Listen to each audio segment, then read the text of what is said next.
क्या चीन दुनिया से कई ज्यादा सोना खरीद रहा है लेकिन दुनिया को कुछ और ही बता रहा है? और अगर ऐसा है तो क्या इसी वजह से सोने की कीमतें आने वाले समय में नई ऊंचाइयों पर पहुंच सकती है? गोल्डमैन सैक्स की एक रिपोर्ट ने पूरी दुनिया में हलचल मचा दी है, क्योंकि इस रिपोर्ट में दावा किया गया है कि चीन जितना सोना आधिकारिक तौर पर दिखा रहा है, असल में उससे कई गुना ज्यादा खरीद सकता है। आखिर क्या है पूरा मामला?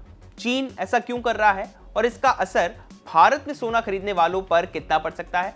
चलिए समझते हैं सोना चांदी के आज के एपिसोड में। नमस्कार, मैं हूं चिराग ठाकुर और आप देख रहे हैं विस्तार। सबसे पहले नजर डालते हैं आज के बाजार पर। सोमवार को खबर शूट होने तक MCX पर अगस्त डिलीवरी वाला सोना करीब 650 रुपए की तेजी के साथ 1,41,630 रुपए प्रति 10 ग्राम के आसपास कारोबार कर रहा था।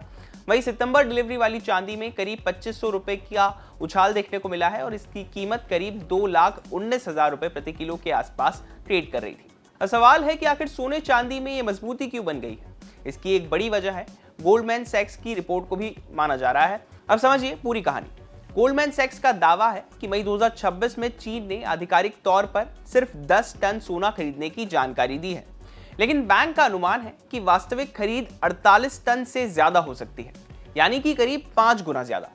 गोल्डमैन सैक्स ने यह अनुमान लंदन OTC यानी कि over the counter gold market की डेटा के आधार पर लगाया है। बैंक का कहना है कि आधिकारिक रिजर्व के आंकड़े पूरी तस्वीर नहीं दिखा रहे हैं।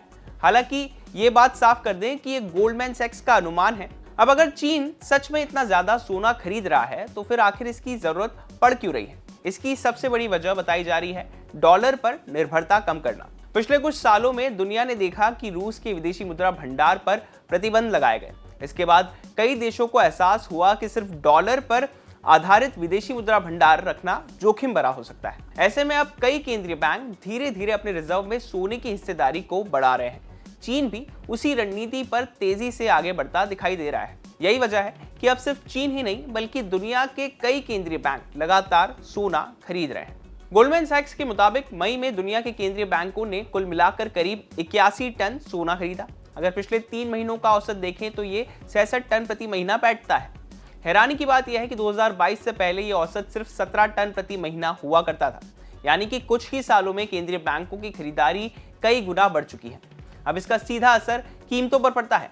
गोल्डमैन सैक्स का मानना है कि इतनी बड़ी खरीदारी की वजह से सोने की कीमतों के नीचे एक मजबूत प्राइस फ्लोर बन गया है। आसान भाषा में कहें तो अगर ब्याज दरों या फिर डॉलर की मजबूती की वजह से सोने में थोड़ी गिरावट भी आती है तो केंद्रीय बैंकों की लगातार खरीदारी कीमतों को बहुत ज्यादा नीचे नहीं जाने देती है। हालांकि तस्वीर का एक दूसरा पहलू भी है। फिलहाल अमेरिकी फेडरल रिजर्व को लेकर बाजार में ये उम्मीद बनी हुई है कि ब्याज दरें लंबे समय तक ऊंची रह सकती हैं। आमतौर पर ऐसा होने पर डॉलर मजबूत होता है और सोने पर दबाव आता है, लेकिन गोल्डमैन सैक्स का मानना है कि यह दबाव सिर्फ शॉर्ट टर्म का हो सकता है। अगर केंद्रीय बैंकों की खरीदारी इसी तरह से जारी रही और दुनिया में भू राजनीतिक तनाव बढ़ता रहा तो सोने की तेजी का लंबी अवधि का ट्रेंड बरकरार रह सकता है।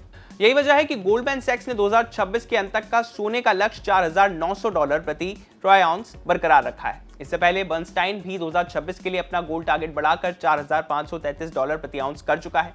यानी दुनिया के बड़े निवेश बैंक अभी भी मान रहे हैं कि सोने की तेजी की कहानी खत्म नहीं हुई है। लेकिन यहाँ पर एक सवाल और उठता है, क्या चीन जानबूझकर अपनी पूरी खरीद दुनिया को नहीं बता रहा है? इसका सीधा जवाब अभी किसी के पास नहीं है। गोल्डमैन सैक्स ने सिर्फ इतना कहा है कि वास्तविक खरीद आधिकारिक आंकड़ों से ज्यादा हो सकती है। इसकी एक वजह यह हो सकती है कि चीन अपनी रिजर्व रणनीति को पूरी तरह से सार्वजनिक नहीं करना चाहता हो। दूसरी संभावना यह है कि कुछ खरीदारी दूसरी सरकारी संस्थाओं के जरिए होती है जो तुरंत केंद्रीय बैंक के आधिकारिक रिजर्व में दिखाई नहीं देती। लेकिन इन वजहों की आधिकारिक पुष्टि अभी नहीं हुई है। तो कुल मिलाकर तस्वीर साफ है। अगर गोल्डमैन सैक्स का अनुमान सही है तो चीन सिर्फ सोना नहीं खरीद रहा बल्कि अपने विदेशी मुद्रा भंडार की रणनीति बदल रहा है।